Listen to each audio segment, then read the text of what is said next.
सदियों से महान यह भारत राष्ट्र जब पराधीनता काल में शक्तिहीन होकर अपनी आभा, अपना तेज, अपना आत्मविश्वास सब कुछ खोता चला जा रहा था। विदेशियों द्वारा हमारे संस्कारों को, हमारे आदर्शों को, हमारे मूल्यों को चूर चूर करने की लगातार कोशिशें हो रही थी। हमें हमारी जड़ों से काट डालने का षड्यंत्र रचा गया था।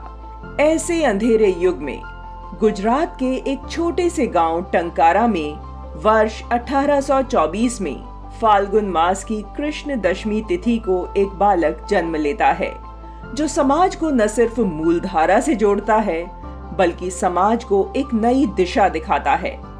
वह बालक कोई और नहीं, आधुनिक भारत के महान चिंतक, समाज सुधारक, राष्ट्र ऋषि स्वामी दयानंद सरस्वती जी थे। गुरु विरजानंद से दीक्षा लेकर 1857 के स्वातंत्र्य समर में स्वामी जी पूरी शक्ति से जुट गए थे। स्वातंत्र्य समर के बाद स्वामी जी ने 10 अप्रैल 1857 को मुंबई में आर्य समाज की स्थापना की और लोगों से वेदों की ओर लौटने का आह्वान किया।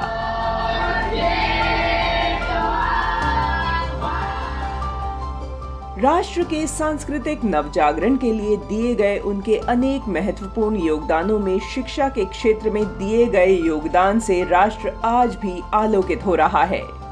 स्वामी जी आधुनिक विश्व के प्रथम विचारक थे, जिन्होंने अपने प्रसिद्ध ग्रंथ सत्यार्थ प्रकाश में सबके लिए अनिवार्य एवं निशुल्क शिक्षा का सिद्धांत रखा था। स्वामी दयानंद जी ने अपने तर्कों से विदेशियों द्वारा दीनहीन और अस्मिता विहीन बना दिए गए भारतीय समाज को स्मरण कराया कि भारत के धर्म और परंपराओं में कोई कमी नहीं है। सदियों से हम आर्य अर्थात श्रेष्ठता के साधक रहे हैं। विदेशी आक्रमणकारियों के षड्यंत्र के चलते हमें अपने आत्मबोध से, अपने वास्तविक स्वरूप से भटका दिया गया है, जिसके कारण ही समाज में कुरीतियां और अपने स्वत्व के प्रति हीन भावना पनप गई है। स्वामी जी ने लोगों को समझाया कि इसके लिए हमें विदेशी तंत्र का त्याग कर स्वतंत्र निर्मित करना होगा और उसका एकमात्र मार्ग है भारत केंद्रित शिक्षा पद्धति और अपने स्वधर्म की ओर लौटना। स्वामी जी ऐसी शिक्षा प्रणाली के पक्षधर थे जो युवाओं में भारतीयता की भावना के साथ साथ स्वदेश प्रेम व राष्ट्र शक्ति की भावना जागृत करने वाली हो।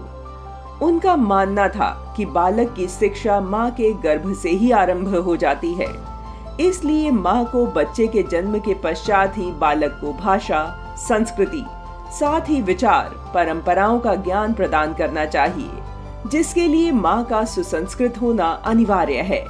प्राचीन भारत की माताएं शिक्षित थीं, इसलिए उत्तम संतानों का निर्माण करती थीं। पराधीनता काल में पतन को प्राप्त हो चुकी नारी शिक्षा और सामाजिक कुरीतियों के चलते महिला के विरुद्ध समाज में पनपे हर प्रकार के भेदभाव का स्वामी जी ने खंडन किया। उन्होंने भारत की प्राचीन शिक्षा प्रणाली में नारी शिक्षा की महान परंपरा को पुनर्जीवित करते हुए महिला शिक्षा का अभियान तब शुरू किया जब पश्चिमी देशों में भी महिलाओं के लिए समान अधिकार बहुत दूर की बात थी।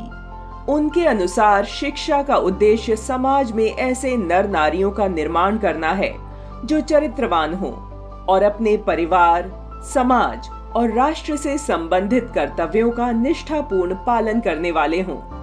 उनके क्रांतिकारी चिंतन ने देश को अनेक क्रांतिकारी और स्वाधीनता सेनानी दिए। विनायक दामोदर सावरकर, लाला लाजपत राय, लाला हरदयाल, राम प्रसाद बिस्मिल, सुखदेव, राजगुरु, भगत सिंह, स्वामी श्रद्धानंद जैसे अनेक क्रांतिकारियों को स्वामी दयानंद अथवा आर्य समाज से ही प्रेरणा मिली। उनके इस आंदोलन का ही परिणाम है कि वर्तमान में भारत केंद्रित शिक्षा के केंद्र के रूप में अनेक गुरुकुल तथा डीएवी शैक्षिक संस्थान भारतीय धर्म संस्कृति को समर्पित संस्कारवान नागरिकों का निर्माण कर रहे हैं। स्वामी जी भौतिक रूप से आज हमारे बीच नहीं हैं, लेकिन उनकी शिक्षाएं और आर्य समाज 20वीं सदी के भारतीय इतिहास में लिखा गया ऐसा स्वर्णिम अध्याय है जिसके आलोक से भारत सदैव प्रकाशित होता रहेगा।